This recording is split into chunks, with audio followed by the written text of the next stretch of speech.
იცით როგორია ჩრდილოეთ კორეაში ცხოვრება? წარმოიდგინეთ, თქვენ ერთ დღეს კორეის ერთ-ერთ სოფელში იღვიძებთ. ზამთარია, რაც იმას ნიშნავს, რომ გარეთ -7 გრადუსია. ამ დროს კი თქვენი გათბობის ერთადერთ წყაროს შეშის ხუმელი წარმოადგენს. თქვენ საუზმეს ამზადებთ და ხვდებით, რომ ეს საკვები მხოლოდ ერთი ჭამა გეყოფათ. წყურვილის მოსაკლავად მდინარის ყინულს ამტვრევთ, რადგანაც სახლში სასმელი წყალი და წყალგაყვანილობა არ გაქვთ. ჭუჭყიან წყალს ვამთ და ამ წყალს დასაბანადაც იყენებთ. ამის შემდეგ კი მთელი დღე 12-დან 16 საათამდე ფერმაში რთულ სამუშაოებს ასრულებთ. გამომდინარე იქიდან, რომ სოფლის მეურნეობა მექანიზირებული არაა, ყველაფრის კეთება საკუთარი ხელებით ან ცხოველების დახმარებით გიწევთ. დღის ბოლოს სახლში ფეხით ბრუნდებით, რადგანაც არც ტრანსპორტი ყავთ და არც ველოსიპედის შესაძენი თანხა გაქვთ. მოულოდნელად კარი იხსნება და სახლში ჯარისკაცები შემოდიან. ისინი ყველაფერს საგულდაგულოდ ამოწმებენ, თქვენს ნივთებს იღებენ და მიდიან. თქვენ კი ხვდებით, რომ საკმაოდ იღბლიანი დღე გქონდათ, რადგანაც ჯარისკაცებს ნებისმიერ მომენტში თქვენი დადანაშაულება და შრომით ბანაკში გაგზავნა შეეძლოთ, სადაც უფრო ნაკლები საკვები, მძიმე სამუშაო და მუდმივი ფიზიკური სასჯელი დაგხვდებოდათ. ყველაფრისგან დაიღალეთ, მაგრამ ხვდებით, რომ გამოსავალი არ არსებობს. იცით, რომ ხვალინდელი დღე უარესი იქნება და ასე გაგრძელდება სიცოცხლის ბოლომდე. თქვენ რომ ასეთ ქვეყანაში ცხოვრობდეთ,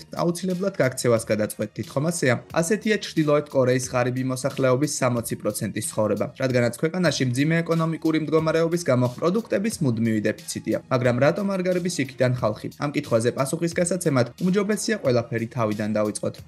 კორეის სახალხო დემოკრატიული რესპუბლიკა, ცნობილი როგორც ჩრდილოეთ კორეა, კიმ ირ სენის მიერ 1948 წელს შეიქმნა. მეორე მსოფლიო ომის შემდეგ კორეის ნახევარკუნძული ორ ნაწილად გაიყო, რის შემდეგაც ისინი ერთმანეთს დაუპირისპირდნენ. სამხრეთ კორეას ამერიკა, ხოლო ჩრდილოეთ კორეას საბჭოთა კავშირი აკონტროლებდა. ამ დროის განმავლობაში ჩრდილოეთ კორეა მთლიან თანხას არმიაში ხარჯავდა და მოსახლეობას რკინის მუშტით მართავდა. ხელისუფლებამ ხალხის სამართავად პროპაგანდის გამოყენება და იდეოლოგიის შექმნა გადაწყვიტა. მალევე კიმებისადმი ერთგულება სავალდებულო გახდა. დამოუკიდებელი მედია სრულიად აიკრძალა და საბოლოოდ ქვეყანა სრულ იზოლაციაში მოექცა. მაგრამ 1991 წელს საბჭოთა კავშირის დაშლის შემდეგ ჩრდილოეთ კორეის ეკონომიკა ჩამოიქცა. ამ დროისთვის ქვეყანას მოკავშირეები თითქმის არ ჰყავდა. საკვების წარმოება და იმპორტი საგრძნობლად დაეცა და წყალდიდობების, ქვალვებისა და წარუმატებელი სასოფლო-სამეურნეო რეფორმების გამო 1994 წელს ქვეყანაში შიმშილი დაიწყო. თავდაპირველად ხელისუფლება ამტკიცებდა, რომ ქვეყნის მოსახლეობა არ შიმშილობდა, მაგრამ მათ სიმართლის აღიარება მაინც მოუწიათ. ითვლება, რომ დაახლოებით 3,5 მილიონი ჩრდილოეთ კორეელი მომდევნო 4 წელიწადში შიმშილისგან გარდაიცვალა, მაგრამ ხელისუფლება სამხრეთ კორეასთან ომის შეწყვეტას არ აპირებდა. ამიტომაც ისინი ფულს კვლავ არმიისთვის ხარჯავდნენ მაშინაც კი, როდესაც ქვეყნის მოსახლეობა შიმშილობდა. ყველაფერთან ერთად ადამიანებს სიტყვა შიმშილის თქმაც კი აეკრძალათ, რადგანაც ეს ფაქტი ხელისუფლების წარუმატებლობაზე მეტყველებდა. მათ ვინც ხმა მოიღო, ძალით გააჩუმეს და ისინი პოლიტპატიმრებისთვის განკუთვნილ ბანაკებში გაგზავნეს. კორონავირუსის პანდემიის დროს, როდესაც ჩრდილოეთ კორეამ საზღვრები ვაჭრობისთვისაც კი ჩაკეტა, ცუდი მმართველობისა და სხვადასხვა პრობლემების გამო 10 მილიონზე მეტი ადამიანი შიმშილობდა, რაც მოსახლეობის დაახლოებით 41%-ია. საინტერესოა თუ რატომ არ გარბის ხალხი ქვეყნიდან. დასაწყისისთვის ჩრდილოეთ კორეის ხელისუფლებამ მოსახლეობას ოფიციალური ნებართვის მიღების გარეშე ქვეყნის დატოვება აუკრძალა. მსგავსი კონტროლი საჭიროა იმისთვის, რათა ადამიანებმა გარე სამყაროს შესახებ არაფერი შეიტყვონ, რადგანაც ასე უფრო მარტივი ხდება პროპაგანდის გავრცელება იმის შესახებ, რომ ჩრდილოეთ კორეა ნამდვილი სამოთხეა. კიმების დინასტია ყველაფერზე მაღლა დგას და რომ მოსახლეობას საუკეთესო ცხოვრება აქვს. ამიტომაც ქვეყნის მატარებლით, თვითმფრინავით, გემით ან ავტომობილის დატოვება საჭირო საბუთების გარეშე შეუძლებელია. ხოლო ისინი, ვინც სპეციალურ ვიზას იღებენ, მაგალითად სპორტსმენები, რომლებიც საერთაშორისო ტურნირებში მონაწილეობენ, ქვეყანაში დაბრუნების შემდეგ ვალდებულნი არიან პასპორტი საგარეო საქმეთა სამინისტროში ჩააბარონ. მაგრამ რატომ ბრუნდებიან ისინი ქვეყნის დატოვების შემდეგ? საქმე იმაშია, რომ იმ ჩრდილოეთ კორეელებს, რომლებსაც გაქცევის მცდელობის დროს აკავებენ მკაცრი სასჯელიებით, თანაც ამ დროს დამნაშავესთან ერთად შესაძლოა მისი ოჯახის სამი თაობა დააპატიმრონ, ან საერთოდაც ისინი სიკვდილით დასაჯონ. უამრავი ადამიანისთვის ეს მიზეზი საკმარისია, მაგრამ მიუხედავად ამისა, ზოგიერთი მათგანი მაინც გარბის. გამოდის, რომ ქვეყნიდან გაქცევა შესაძლებელია, მაგრამ საინტერესოა როგორ. ქვეყნის მდებარეობიდან გამომდინარე, მისი დატოვების 9 გზა არსებობს. პირველი ჩრდილოეთ და სამხრეთ კორეის საზღვრის გადაკვეთას გულისხმობს. მიუხედავად იმისა, რომ ორივე ქვეყანა ერთმანეთის მიმართ დღესაც მტრულადაა განწყობილი, სამხრეთ კორეა მომავალში ჩრდილოეთთან გაერთიანებას გეგმავს. ამ გეგმის თანახმად შემუშავებულია კანონი, რომელიც ჩრდილოეთიდან გამოქცეულ ადამიანებს იცავს. ეს ადამიანები იღებენ უფასო სამედიცინო დახმარებას, შედიან ენის შემსწავლელ კურსებზე და მარაგდებიან საკვებით, მაგრამ არსებობს ერთი დიდი პრობლემა. ამ პრობლემის სახელი კი დემილიტარიზებული ზონაა. იქ განთავსებულია ელექტროღობეები, საგუშაგოები, артиლერია, ტანკები და დაახლოებით 2 მილიონი ჯარისკაცი. არ დაგავიწყდეთ ის ფაქტიც, რომ ტექნიკურად ორივე ქვეყანა დღესაც საომარ მდგომარეობაშია და თანაც არც ერთი მათგანი დამარცხებას არ აღიარებს. ამიტომაც 4 კილომეტრის სიგანის ნეიტრალურ ზონაში მუდმივად მოძრაობს პატრული და იმ შემთხვევაშიც კი თუ ჯარისკაცები გაქცეულებს ვერ შეამჩნევენ, მათ მაინც გადარჩენის მცირე შანსი აქვთ, რადგანაც ამ ტერიტორიაზე 3 მილიონი ქვეით და ტანკსაწინააღმდეგო ნაღმია განთავსებული. დაკავებული, მაგრამ ზოგიერთ ადამიანს მაინც უმართლებს, როგორც მაგალითად ოჩონსონს. 2017 წელს ამ ჯარისკაცმა დანაშაული ჩაიდინა. სონს ეშინოდა, რომ სასჯელი მძიმე იქნებოდა, ამიტომაც მან საზღვრის გადაკვეთა ავტომობილით სცადა. სონი მანქანიდან გადახტა, კაიქცა და საბოლოოდ სამხრეთ კორეის ტერიტორიაზე დაეცა. ღამით სამხრეთ კორეის ჯარისკაცებმა ის ადგილიდან გაიყვანეს. საბედნიეროდ ოჩონსონი გადარჩა. გამოდის, რომ ავტომობილით ქვეყნის დატოვება შესაძლებელი ყოფილა, მაგრამ ქვეით მოქალაქეს შანსიც კი არ ექნება. ამიტომაც არსებობს მეორე ვარიანტი. საზღვარქვეშ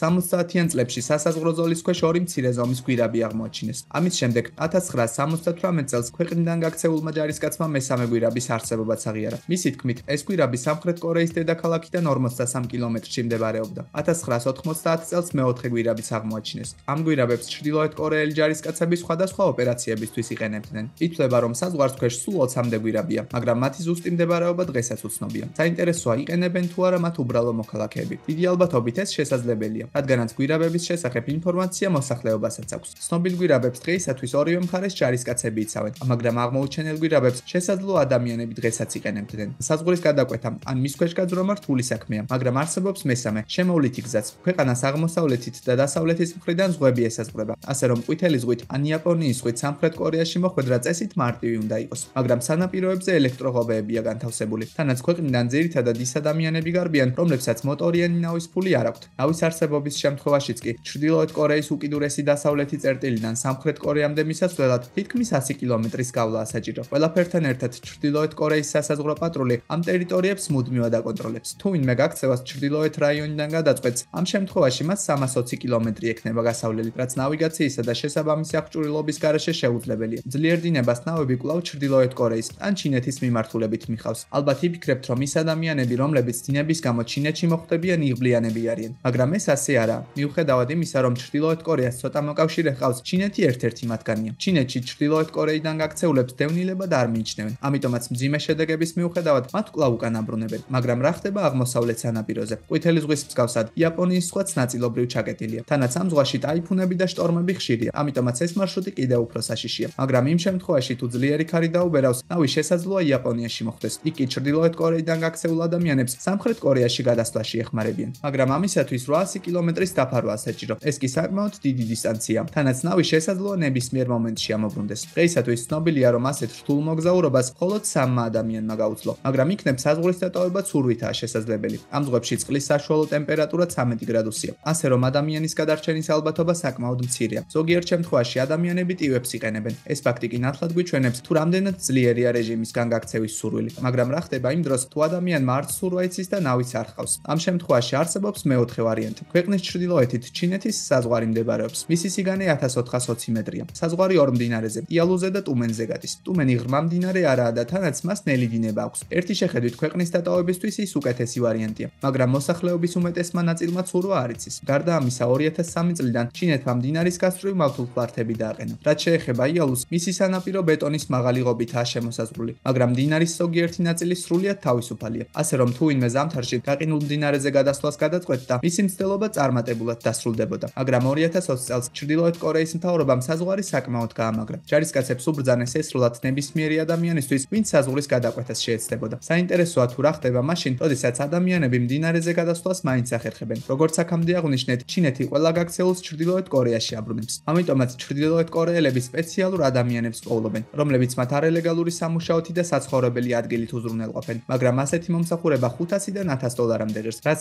ჩრდილოეთ კორეელების დაბალი ხელფასიდან გამომდინარე საკმაოდ ძვირი მომსახურება. გამოდის, რომ როდესაც დევნილები ჩინეთში ხვდებიან, მათ არაფერი გააჩნიათ, რაც ექსპლუატაციის რისკს ზრდის. სამხრეთ კორეის ადამიანური უფლებების დაცვის ცენტრის მონაცემების თანახმად, გაქცეული ქალების დაახლოებით 80% ადამიანით მოვაჭრეების ხელში ხდება, მაგრამ არც მამაკაცების მდგომარეობა უკეთესი. მათ ყოველდღიურად მძიმე ფიზიკური სამუშაოების შესრულება უწევთ, მაგრამ როგორც წესი, ჩინეთი საბოლოო დანიშნულების პუნქტი არაა. პირველ რიგში გაქცეულები პეკინში ჩასვლას ცდილობენ, რადგანაც იქ სამხრეთ კორეის საელჩო მდებარეობს. უცხო ქვეყნის საელჩო სუვერენული ტერიტორია, ამიტომაც იქ ადამიანები დაცულნი არიან. თუ ჩრდილოეთ კორეელები პეკინში ვერ ხვდებიან, მაშინ ისინი შენიანში, ჰონგ-კონგში ან შანხაიში განთავსებულ საკონსულოში მიდიან. 2016 წელს სწორედ ასე მოიქცა ჩონ იოლრიც. მან მეხუთე გზა გამოიყენა, რაც ელიტის წევრობას გულისხმობს.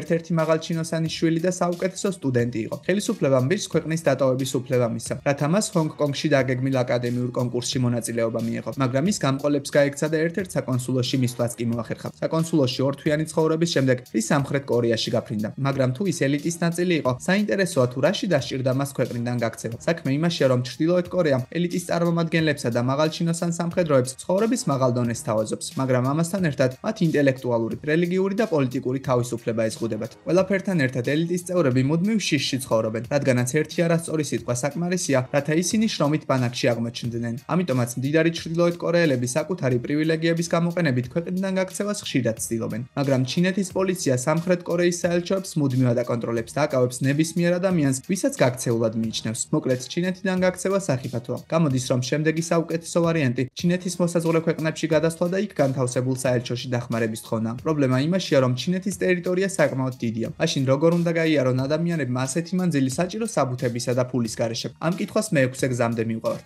არსებობს აქტივისტების საიდუმლო ქსელი, რომელიც ჩრდილოეთ კორეელებს გადაადგილებაში ეხმარება. ისინი მათ საიდუმლო გზებით ჩინეთის დატოვებაში ეხმარებიან. თანაც ისინი ამ ყველაფერს უფასოდ აკეთებენ. მაგრამ აქტივისტების საქმიანობა საზღვარზე არ სრულდება. ვიეტნამი, ლაოსი და მიანმარი ჩრდილოეთ კორეიდან გაქცეული ადამიანების მიმართ დადებითად არაა განწყობილი და ისინი ჩინეთის მსგავსად მათ უკან აბრუნებენ. მაგრამ ტაილანდი მათ დასახმარებლად ყოველთვის მზადაა. მიანმარისა და ლაოსის საზღვრებზე პრობლემების თავიდან ასარიდებლად აქტივისტები კორეელებს ჯუნგლების გავლით ტაილანდის მიმართულებით უშვებენ. ისინი იქ ტაილანდის პოლიციას ბარდებიან, რის შემდეგაც მათ სამხრეთ კორეაში დეპორტაცია ელთ. ასეთი მოგზაურობა დაახლოებით 5000 კილომეტრის გავლას უდრის. ამ დროს საზღვარი, რომელიც ორ კორეას ერთმანეთისგან ჰყოფს, მხოლოდ და მხოლოდ 4 კილომეტრია. აქტივისტები საკუთარ სიცოცხლეს მუდმივად საფრთხეში აგდებენ, რათა სხვებს ახალი ცხოვრების დაწყების უფლება ჰქონდეთ. ისინი 700-ზე მეტ ადამიანს დაეხმარნენ. ამიტომაც გასაკვირი არაა, რომ ორგანიზაცია კიმ ჩენ ინისა და ჩინეთისთვის მთავარი სამიზნეა. 2001 წელს სეულში მხოლოდ 1000-მდე გაქცეული ჩრდილოეთ კორეელი ჩავიდა. 2007 წელს აქტივისტების წყალობით მათი რიცხვი 2500-მდე გაიზარდა. ამის გამო ჩინეთის ხელისუფლებამ აქტივისტებზე ნადირობა დაიწყო. მალევე მათი უმეტესობა უკვალოდ გაქრა. 2020 წლისთვის ჩრდილოეთ კორეიდან გაქცეულების რაოდენობა 220 საათს შეადგენდა. ამიტომაც უამრავი ადამიანი მეშვიდე გზას ირჩევს, რაც მონღოლეთში გადასვლას გულისხმობს. ტაილანდის მსგავსად ჩრდილოეთ კორეის მოქალაქეებს მონღოლეთიც ეხმარება, მაგრამ ტრანსპორტის გარეშე ამ ქვეყანაში მოგზაურობა გობის უდაბნოს გამო საკმაოდ რთულია. უდაბნოში ღამით ტემპერატურა -4 გრადუსამდე ეცემა. თუ გავითვალისწინებთ იმ ფაქტს, რომ ღარიბ ჩრდილოკორეელებს შესაბამისი აღჭურვილობა, საკვები და თბილი ტანსაცმელი არ აქვთ, ეს ფაქტი სიტუაციას კიდევ უფრო ართულებს. მაგრამ ჩინეთის მხრიდან საზღვრის კონტროლის გაძლიერების გამო ამ გზას უფრო და უფრო ნაკლები ადამიანი ირჩევს. მიუხედავად იმისა, რომ სამხრეთ კორეა ჩრდილოკორეელებს კარგ საცხოვრებელ პირობებს თავაზობს, ის ერთადერთი ქვეყანა არაა, სადაც მათ თავშესაფრის მიღების უფლება აქვთ. ასე რომ მერვე ვარიანტი დასავლეთია. ევროპის ქვეყნები, ბრიტანეთი, ამერიკა და კანადა ჩრდილოკორეელებს დევნილებად მიიჩნევს, ასე რომ მათ საელჩოებში თავშესაფრის მოთხოვნაა შესაძლებელი. მაგრამ პრობლემა იმაშია, რომ ევროპა, განსაკუთრებით კი ბრიტანეთი, ხშირად მსგავს მოთხოვნას არ აკმაყოფილებს. მაგალითისთვის, ბრიტანეთმა 2013 წელს 40-დან 20 ჩრდილოკორეელს თავშესაფრის მიღებაზე უარი უთხრა. იმავე წელს ბელგიამ 126-დან 99 განცხადება არ მიიღო. ნიდერლანდებმა და საფრანგეთმა ყველა მიღებულ განცხადებაზე უარი თქვეს. მაგრამ კანადელებს კარგად ესმით, რომ სამხრეთ კორეაში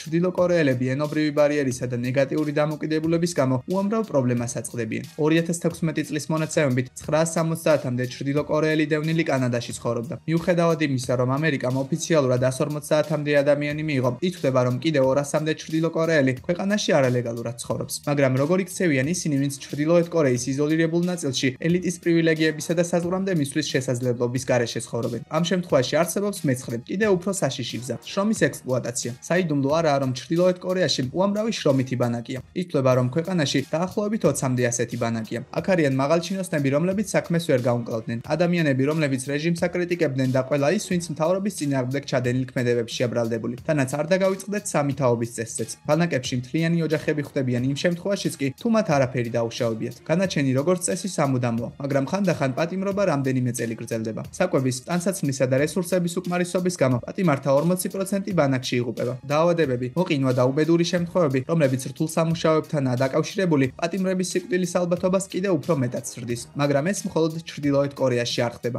მინიმუმ 15 ქვეყანაში, რომელთა შორისაც ალჟირი, ეთიოპია, მალაიზია, პოლონეთი და რუსეთია, 50000-ზე მეტი ჩრდილოკორეელი მაღაროებში, ტყის მჭრელებად, მშენებლობებში და ტექსტილის ფაბრიკებში მუშაობს. ყოველწლიურად $2 მილიარდზე მეტი ჩრდილოეთ კორეის ბიუჯეტში შედის. ამ დროს მათი მოქალაქეები დღის განმავლობაში 20 საათამდე მუშაობენ და თვეში მხოლოდ $150 იღებენ. მათ თვის განმავლობაში მხოლოდ 2 დღით ასვენებენ. ცოტა საჭმევენ და ჩრდილოეთ კორეელი ჯარისკაცების მუდმივი მეთვალყურეობის ქვეშ ამყოფებენ. მაგრამ ამ ყველაფრის მიუხედავად მოქალაქეთა უმეტესობას ეს ქვეყნიდან გაქცევის მორიგ შესაძლებლობად მიაჩნია. თუ ისინი მეთვალყურეებს გაექცევიან, მათ თავისუფლების გზაზე არ დახვდებათ ნაღმები. ავთულყლართებიან ნეიტრალური ზონები, მაგრამ სხვა ქვეყნებში ყველას არ უშვებენ. კანდიდატებს სათანადოდ არჩევენ იმის მიხედვით, თუ რამდენად ერთგულნი არიან ისინი ქვეყნის მიმართ. გარდა ამისა, მათ ოჯახები და შვილებიც უნდა ჰყავდეთ, რათა უკან დასაბრუნებელი მიზეზი ჰქონდეთ. ადამიანთა უმეტესობას რთული არჩევანის გაკეთება უწევს. დაბრუნდეს ოჯახთან თუ აირჩიოს თავისუფლება. ასეთია საშინელი რეალობა მათთვის, ვინც ჩრდილოეთ კორეიდან გაქცევას ცდილობს, მაგრამ ასეთ რისკზე უამრავი ადამიანი მიდის. თავისუფლებას, ოჯახსა და გადარჩენას შორის არჩევანის გაკეთება რთულია, მაგრამ უკეთესი ცხოვრების უფლება ყველა ადამიანს აქვს.